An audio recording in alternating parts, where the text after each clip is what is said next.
আকাশ ছিল নীল, বাতাস ছিল শান্ত, পাখিরা ডানা মেলে উড়ে বেড়াচ্ছিল আকাশে। এই শান্ত প্রকৃতির মাঝেই শুরু হয় আমাদের আজকের গল্প। এই গ্রামের পাশেই জঙ্গলের ধারে থাকতো এক গরিব কাঠুরে। প্রতিদিন সে কুড়াল হাতে জঙ্গলে যেত কাঠ কাটতে, আর পরিশ্রম করেই চালাতো তার সংসার। একদিন কাঠ কাটতে কাটতে হঠাৎ করে কাঠুরের হাত ফসকে যায়। তার একমাত্র কুড়ালটা সোজা নদীতে পড়ে যায়। কাঠুরে ভয় পেয়ে যায়। এই কুড়াল ছাড়া তার জীবিকা একদম বন্ধ। নদীর ধারে বসে কাঠুরে কাঁদতে থাকে। তার চোখে পানি, মুখে হতাশা। সে বলে, এই কুড়ালটাই ছিল আমার সব। এখন আমি কিভাবে আমার পরিবারকে খাবার দেব?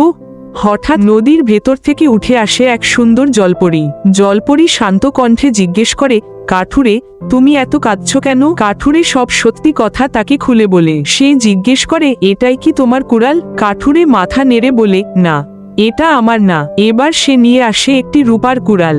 আবার জিজ্ঞেস করে, এটা কি তোমার? কাঠুরে শান্তভাবে বলে, এটাও আমার না, আমি মিথ্যা বলতে পারি না। তৃতীয়বার জলপরি নদীতে ডুব দেয়। এবার সে নিয়ে আসে সাধারণ একটা লোহার কুড়াল। কাঠুরে খুশি হয়ে বলে, হ্যাঁ, এটাই আমার কুড়াল। জলপরি হেসে বলে, তুমি সৎ মানুষ, লোভ করনি, মিথ্যা বলনি, এই জন্য সোনার, রূপার আর লোহার তিনটেই তোমার উপহার। কাঠুরের চোখ ভরে যায় আনন্দে। এইভাবেই প্রমাণ হলো, সততা কখনো হারায় না। সময় লাগতে পারে, কিন্তু সততার পুরস্কার ঠিকই আসে। উপহার পেয়েও কাঠুরে অহংকারী হয়নি। সে আগের মতোই পরিশ্রম করে কাজ করতে লাগলো।